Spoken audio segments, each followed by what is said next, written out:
Good morning, guys. Welcome back to the show. I want to share a very special experience with you guys that I had last night. My son Thomas killed his first deer, and you want to talk about a proud moment as a father. We put in countless hours. It's easy when you're by yourself, right? And you got your climbing tree stand and you can get where you need to go. I can put myself within 100 yards of any deer just about any day if I want to kill a deer. But to have to put another person in a stand with you and to be able to get close enough for them to take a safe and effective, ethical shot is very challenging, more so than I thought it would be. But my son has been very diligent. He sat with me 3 or 4 days. We just couldn't get it done tonight, or last night I should say.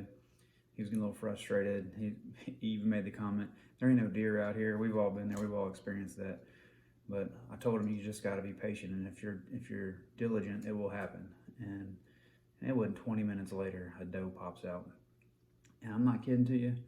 I was more nervous when I saw that deer than I have probably ever been when I've seen a deer in my life.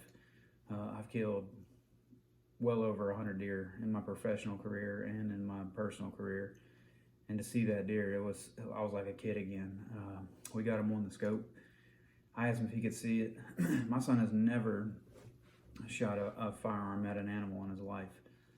He's just never been really interested in it, and I don't want to push him. That's one thing I'll encourage you guys. If your kids don't want to go, don't take them. Don't make it a bad experience. Wait until they're ready. Just show them how fun it is. Talk about it all the time. And when they're ready, they'll go. And he was ready. We've been practicing, breathing, slow trigger squeeze, following through, holding the trigger back, all the important things that I didn't grow up hunting, that I was never taught. I've had to teach myself over a long time. But we've done, hours of dry fire and preparing for this moment.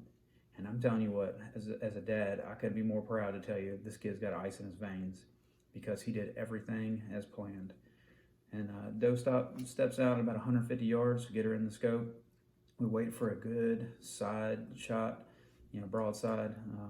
She gives him a broadside at about 100 yards. And I said, if you're ready, shoot. He said, shoot now. I said, squeeze slow. And he did, and man, he hammered her. You couldn't ask for a more perfect shot at 100 yards. And the excitement that ran through both of us in that moment was incredible. If you don't have kids, I highly encourage, take a kid out once or twice a year. That experience is unreal, to watch somebody harvest their first deer, the joy and the excitement and all the emotions that come with, taking an animal. And one more fun thing that I forgot to mention is about 10 minutes after Thomas shot, we're packing things up and another doe steps out. And you know what that means. Now it's time to get serious.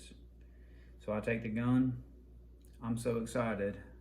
I miss this deer, guys. I'm not kidding you. I will never hear the end of this from my son. His first deer, first time he ever pulls the trigger, he smokes it with a perfect shot. I'm so jacked up with adrenaline and excitement, I can't focus, and I miss this doe probably about 140 yards. No excuse for this miss, but other than the situation. And she ends up not running away, which turns out to be a mortal mistake, because this show is all about killing and it's all about grilling. So I can promise you one thing, we doubled up, so there'll be some videos on some snack sticks coming your way. So stick with us, guys.